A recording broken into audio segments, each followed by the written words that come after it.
제가 이야기에 보다 중요한 것은 이러한 인간 본성에 대한 성찰을 자신과 공동체의 문제를 해결하는 데로 연결하려고 한 사람들인 것 같습니다. 마키아벨리와 홉스도 그랬지만 저는 두 사람을 굉장히 주목해서 보고 있는데요. 한 사람은 임마누엘 칸트이고 다른 한 사람은 제임스 메디슨입니다. 칸트가 말씀드릴 필요도 없이 이제 칸트는 공화국, 국가의 완전한 모습과 세계 공동체의 완전한 모습, 그것이 이제 신의 숨겨진 계획이라고 본 사람인데, 그런 자유공화국, 공화국 연방 영구평화, 이것을 인간 본성으로부터 발전시켜 나가는 것을 볼 수가 있는 것 같습니다. 비사회적 사회성 또는 반사회적 사회성, 유명한 세계 시민적 관점에서 본 보편사의 이념 제4명제에서 말하고 있는 건데요. 이렇게 이야기하고 있죠. 끊임없이 사회를 파괴하고 위협하는 일반적인 저항들과 결합되어 있으면서도 사회를 이루어 살려는 인간의 성향을 말한다. 이것을 비사회적 사회성 또는 반사회적 사회성이라고 말하는데, 그런데 이 제4명제가 간단치 않은 것 같습니다. 자연이 인간들의 모든 소질을 개발시키기 위해 사용하는 수단은 이 항쟁이 궁극적으로 사회의 법칙적인 질서의 원인이 되는 한에서 인간의 항쟁이 사회 속에서의 인간들 상호 간의 항쟁이다. 내가 여기에서 말하고 있는 항쟁은 인간의 반사회적 사회성을 의미한다. 그런데 저는 제가 이야기의 이 반사회적 사회성은 인간의 일반적 속성이면서도 내면에서 한편에서는 반사회성이 있고 한편은 사회성이 있다는 것, 그리고 그것 때문에 바로 국가 안에서는 자유로운 개인의 공동체를, 세계에서는 자유공화국 연방을, 물론 공화국과 연방 사이에 또 일정한 연계와 비약, 단절이 있는 것은 큰 학자들이 밝혀냈듯이 사실인 것 같습니다. 칸트와 함께 인간 본성과 정치를 연결시켜서 구체적인 국가원 정제도로 연결한 사람은 제임스 메디슨인 것 같습니다. 유명한 거지만 만약 인간들이 천사라면 정부는 필요 없을 것이다. 반대로 인간들이 덕성이 없이 완전히 이기적이라면 우리는 어떤 형태의 정부도 우리를 안전하게 해주지 못하는 비참한 상황에 놓일 것이다. 천사도 아니고 덕성이 전혀 없지도 않은 존재로서의 인간. 그래서 그 부분을 한번 전체를 한번 말씀을 드려보겠습니다. 개인의 이해관계는 그의 직책의 헌법적 권리와 결부되어야 한다. 정부의 권력 남용을 억제하기 위해 제도적 장치들이 필요한 것은 인간 본성에 대한 불신에서 비롯되는 것이다. 마키아벨리를 연상케 하는 운명입니다. 인간이 천사라면 어떤 정부도 필요 없을 것이다. 천사가 인간을 통치한다면 대외적이건 대내적이건 정부에 관한 통제는 필요 없을 것이다. 인간의 정부를 구성하는데 큰 어려움은 바로 여기에 있다. 이런 표현은 상당히 쓰기 어려운 인간의 정부, 굉장히 우리는 그냥 쉽게 국민의 무슨 정부라든가 시민의 정부 이런 표현을 쓰지만 메디슨은 인간의 정부, 우선 정부가 피치자들을 통제할 수 있도록 해야 하고 그 다음으로 정부가 그 자신을 통제할 수 있도록 해야 한다. 저는 이것이 인간과 제도에 대한 중용적, 어떤 중용적 통찰일 뿐만 아니라 인간 자체에 대한 황금 중용적 통찰로서 흔히 미국 헌법학에서 가장 많이 이야기하는 대통령과 의회, 주권과 대의의 이원적 정통성, 헌법 정치와 정당 정치, 각 주와 연방, 이 네 차원의 이원적, 둘 다 정당한 겁니다. 선한 측면도 정당하고 악한 측면도 정당하고, 주권도 정당하고 대의도 정당하고, 각 주도 정당하고 연방도 정당한 이 본질을 꿰뚫어 봤기 때문에 근대 공화제 정부, 사실은 First Nation State, 첫 번째 국민국가라고 불리는 그 기축태도를 놓지 않았는가. 거의 범형에 가까운 인간 본성에 대한 깊은 철학적 성찰이 없었다면 이런 범형적인 그런 근대 공화제 정부는 어렵지 않았을까 싶습니다. 인간 본성과 국가 공동체 사이에는 여러 단계의 어떤 절차적이고 또는 법률적인 준비가 있어야 되겠지만 어쨌든 이 두 차원에 대해서 양쪽을 다 꿰뚫지 않고는 내놓을 수 없는 그 제도적 궁구가 아닌가 싶습니다.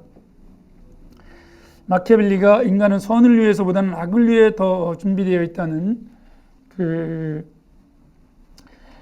이 진단도 공화국을 주장하는 중요한 그 전제였죠. 그런데 그 신미국가론을 제기하는 실러도 인간의 감각적 충동과 형식 충동이라는 이 둘의 갈등과 조화를 이야기하고 있습니다. 그래서 좀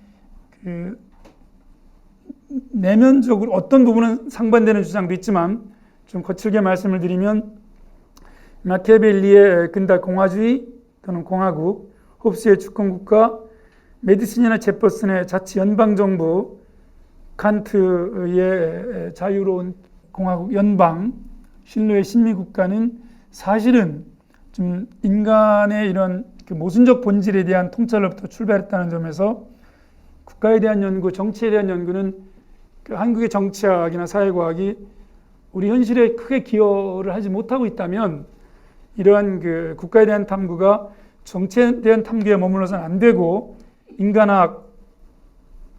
인간학으로서 인간에 대한 탐구가 연결되어야 되는데 저희는 좀 그걸 소홀히 해오지 않았나. 정치학이 인간학이고 또 인간학이 정치학에 대한 까닭이 아닌가 싶습니다. 우리가 일반적인 보통 인간이란 사실은 나의 문제인데도 나만의 문제인 게 실제로는 거의 없다는 것은 남의 도움, 전체의 도움이 없이는 해결될 수 있는 문제가 거의 없는 공적 실존과 사적 개인은 다르면서도 하나인 나만의 문제를 안고 있으나 내가 홀로 해결할 수 있는 것은 너무도 제한되어 있고 모든 나는 그렇기 때문에 나를 나들로 확장시켜 나갈 때 이 숙명적인 인간의 어떤 그 자신과 전체와의 관계로서 정치가 발생하는 것은 그래서 조금 이제 왜 어떤 나라의 개인들은 자유롭고 어떤 나라의 개인들은 난민이 되어야 하는가? 왜 어떤 나라는 등록금이 없고 어떤 나라는 등록금이 비싼가? 어떤 나라의 사람들은 조금 더 평등하고 어떤 나라 사람들은 조금 더 불평등한가? 어떤 나라 사람들은 고요하고 어떤 그윽하고 평안한데 어떤 나라 사람들은 노상 갈등이고 시끄럽고 치고받는가? 이걸 보면 어떤 나라 사람들의 문제에 상당히 많은 게 개인이 아닌 나라의 문제이고 나라의 정치가 문제이고 나의 문제이면서 나들의 문제라는 것 같습니다.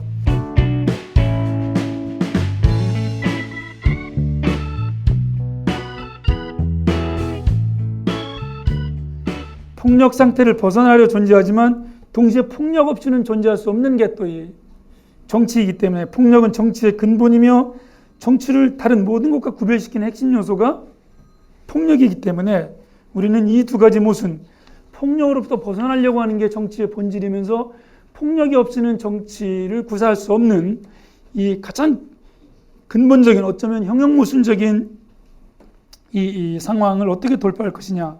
거기에서 이제 폭력의 제도화로서 권력과 제도 요인에 착목하게 되는 것 같습니다.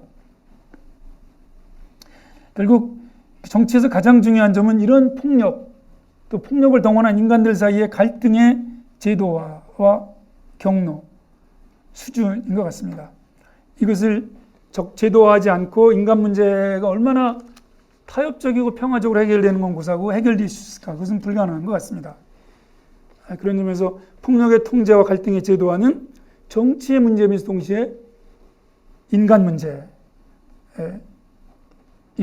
권력을 구성하면서 권력을 제약하는 문제. 그것을 리바이어든으로 절대 주권으로 절대 권력을 주어서도 안 되며 동시에 폭력 상태인 무정부 상태로 두어서도 안 되는 그 가장 기묘한 위치에서의 역할, 범주, 방향을 설정하는 게 정치의 공간이고 영역이고 역할이라고 봅니다. 그럴 때에 아마 가장 중요한 것은 직접 통치가 근대엔 불가능하니까 이것은 이런 그 폭력의 제어와 갈등에서의 제도와의 첩경은 인민, 국민의 의사와 대표, 대의의 일치인 것 같습니다. 이것은 최선의 정치제도는 국민의사와 대표 구성의 비례적 일치, 기계적 일치가 아니라 비례적인 어떤 그 일치로 본 경우가 바로 여기서 있는 것이고, 그럴 때 이게 안정적이며 공정하다고 본 것 같습니다. 문제는 이제 제도를 만들 때에 저희가 미처 생각하지 못한 게 하나 있는 것 같습니다. 그것은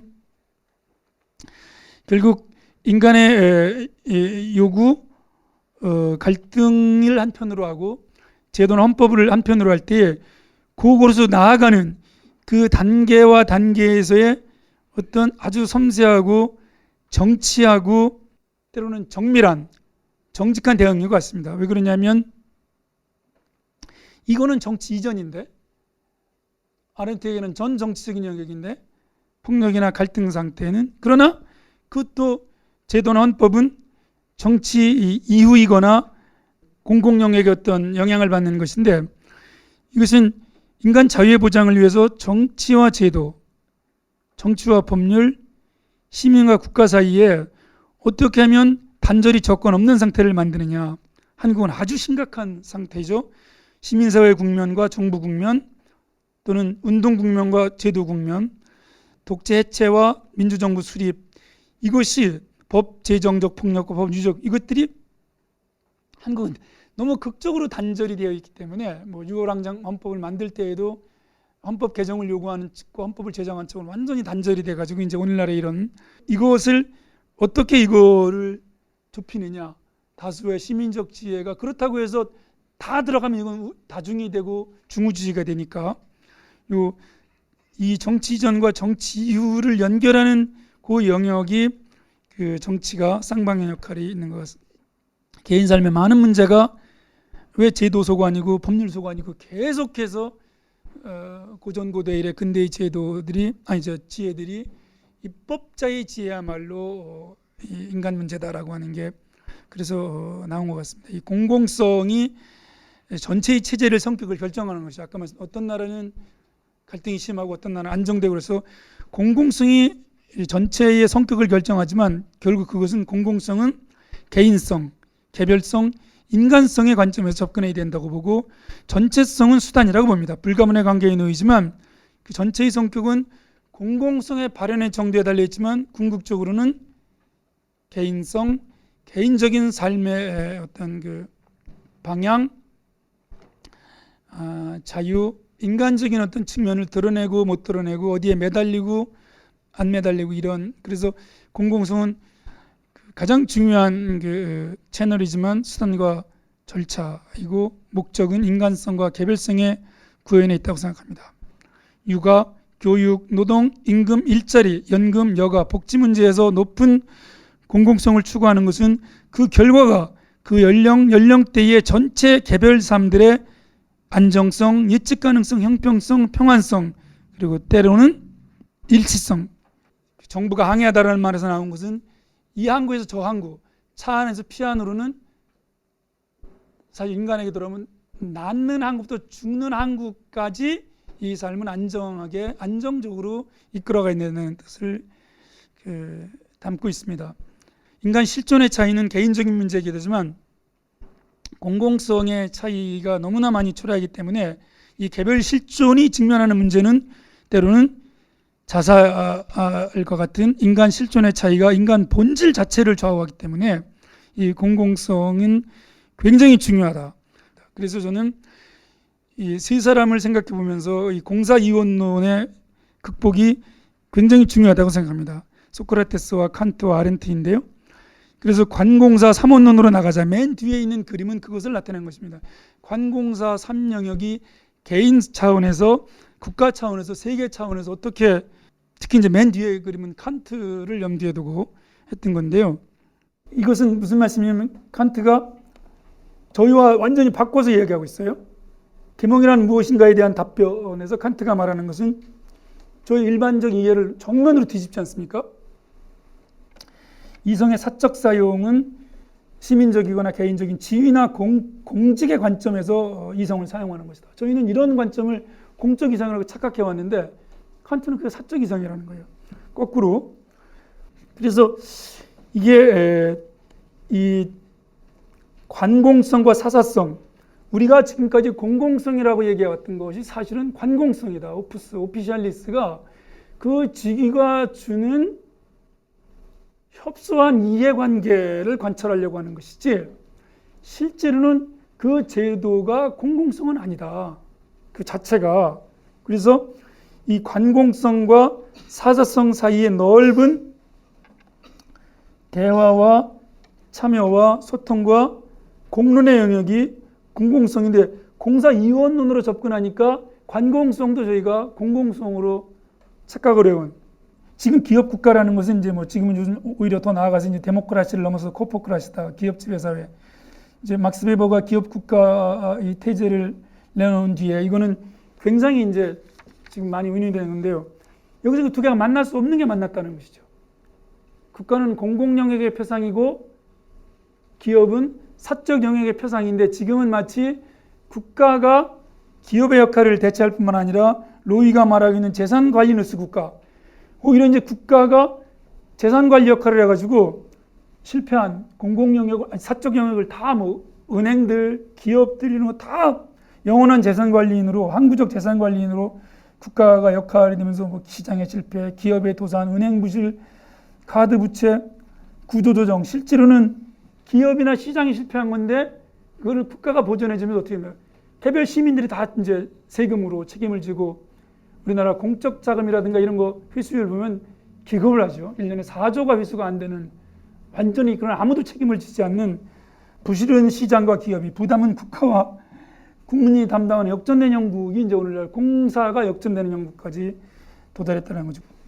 너무나 짧게 한 번 사는 우리가 인간 공동체에서 인류의 보편적인 것까지는 아니어도 우리의 작은 이해관계나 의견 차이를 넘어서서 관용하고 용서하면서 자아사랑, 타인사랑, 세계사랑까지 나아가는 이게 정말 불가능한 건지 저는 가능하다고 봅니다. 가능하다고. 그래서 정치가 공공적이고 국가가 제대로 역할을 해서 인간이 복원되면 저는 좋은 정치는 보이지 않는 정치가 될 거라고 생각합니다. 정치가 사라졌기 때문이 아니라 인간 삶의 최대의 역할을 수행하기 때문에 겉으로는 최소로밖에 드러나지 않는 최고의 정치는 최대의 정치, 즉 최세의 정치다. 태상하지 유지, 최고는 있는 것조차도 모르는 정치. 너무나 정치가 잘 되기 때문에 저희가 존경받는 정치는 두 번째고, 일반적으로 권력의 속성인 두려움은 그 다음이고, 가장 나쁜 거는 모욕을 받는 것이라고 하는데, 최대 정치가 최소 정치라고 생각하는 것은 북구의 많은 나라 국민들의 일상삶은 평온하다. 거리에서도 갈등을 찾기 힘들고 은은한 안온과 고즈넉한 인간사의 본연의 어떤 전통적 고절미가 마저 느껴질 때가 많고, 유럽과 미국의 많은 소도시와 마을들에서 받는 느낌도 그런 것 같습니다. 이건 정치가 최대의 정치이기 때문에 최소로 다가오는, 그래서 정치에서 미학을 발견할 수 있다면 갈등의 정점인 정치와 아름다움을 당한 미학은 만날 수 없음에도 불구하고 저는 이런 곳에 정말 정치인들이 최선을 다하고 최대한 희생을 해서 국민들한테는 최소로 보이는 그것이 아닐까 싶습니다.